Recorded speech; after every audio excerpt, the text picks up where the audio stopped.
All right, guys, so I have not been feeling well like the past 24 to 36 hours. I haven't had an opportunity to upload, or I haven't been feeling well enough to. So I actually made this trade on Monday.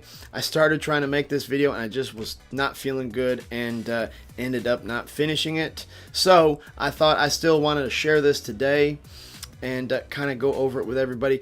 But listen, guys, you know, Turtle Beach, ticker symbol HEAR. I had this stock on my 3 stocks to short for December video, okay? And I talked about how this company could not justify the, 1,000 to 1,500% gain they've taken over the past year, just based on decent earnings. You know, they had some good earnings reports, some decent quarterly revenue growth, but not nearly enough to justify, 1,000% gain like they've taken. So I got really lucky on this trade. Honestly, guys, I shorted it as soon as the market opened on Monday, and it was more of a long term. I was planning on swing trading this. I put a limit price in of $16.30 at market open, and look at this. I got my order filled at $17.30, so I got $1 higher than I actually sought out after. So I was really super happy about that.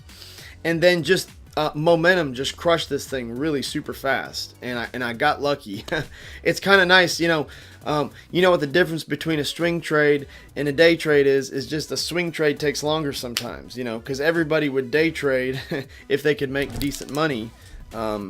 Usually in one day they'll try to cover on their position. So again, I just got lucky on this one. The momentum really hit it very fast. But anyways, guys, my order filled at $17.30, and I shorted 615 shares of Turtle Beach, and that was at 9:30 Eastern time. As soon as the market opened, this order filled. Then let's jump right over here. I noticed that the market was up really big on Monday, but I noticed short pressure was really collecting fast on Turtle Beach, so I went ahead and put my buy order in. I put it in for $16.40, and that hit at 11:41. So not even, just a little more than 2 hours later, I hit on this trade. For a minute there, I was gonna hold it longer. When I seen how much momentum was pushing this stock down, how hard it was getting pushed down, I thought to myself, you know what, I'm gonna wait it out. I'm gonna try to get 20 or 30% off of this. But then I remembered one of my most important rules, guys, is don't get greedy.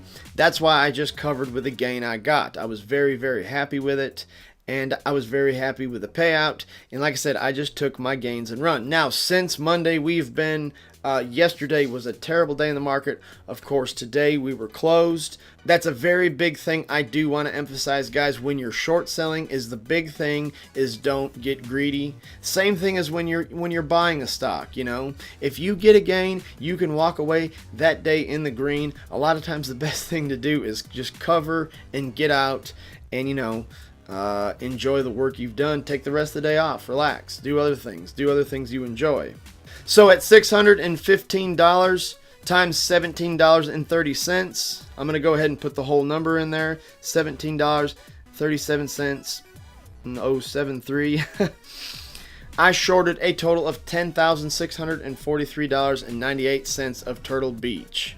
Then, of course, guys, when I bought the stock, I had 615 shares, and I paid $16.40 for them, coming to a total of $10,086. So the difference in between is $557.98. That's a good day's work. Like I said, I don't normally do this well on short sales in one day. Usually don't. Usually if I can get $100 to $200 on a real quick short, I'm just going to go ahead and cover and call it a day. Because my long strategy is much different than my short. My long strategy, I'm going to go long. I will sit on a loss for a good stock that I want to be in. I will sit on it. I will keep adding to the position. I'm very patient and methodical with my long-term investing. But my short sales, guys, I don't mess around. I get in, I take care of business, and I get out. So I just wanted to share this, guys. Like I said, I don't have a lot of technical analysis to really go over. I didn't use a lot of technical analysis. Like I said, this was actually planned out to be a swing trade, just on a extremely overvalued company. This was just a case of a swing trade that ended up being a day trade, okay?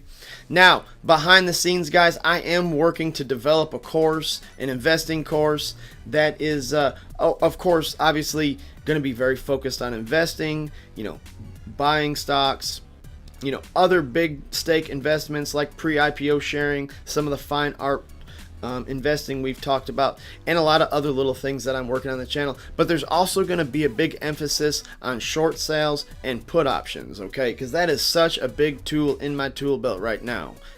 Even in a healthy market, you can always short bad stocks, And over the month of November, guys, I did really, really good shorting a lot of stocks. I did pretty good on put options. Now, if you want to know my opinion, I prefer to short sell, okay? Because when you short a stock, as soon as that price goes down, you're making money. With put options, you have to meet a break-even point, and then you start making money. So that's, you can always sell your put options, and, usually I don't have a problem with that, but just keep in mind, you do pay to get into a contract to put options, and there's a certain threshold you have to meet before you'll even start making money on them. So I prefer to short stocks. I think it's a lot faster, moves a lot better. There is situations where I can't find shares too short. Okay, so any of you guys who short a lot, you probably know this. You will come up into positions where there's an availability issue, like you try to short a company, but short shares aren't available. In a situation like that, if I have a really, really strong feeling and my research is up to speed and this is the position I want to take, I will buy put options in a company and sit on them for a while until I make some good money. So anyways, guys, that's all I got for today. Sorry, like I said, I've been sick the past couple of days. I'm feeling a little bit better and getting back on the grind. So thanks for watching, everyone.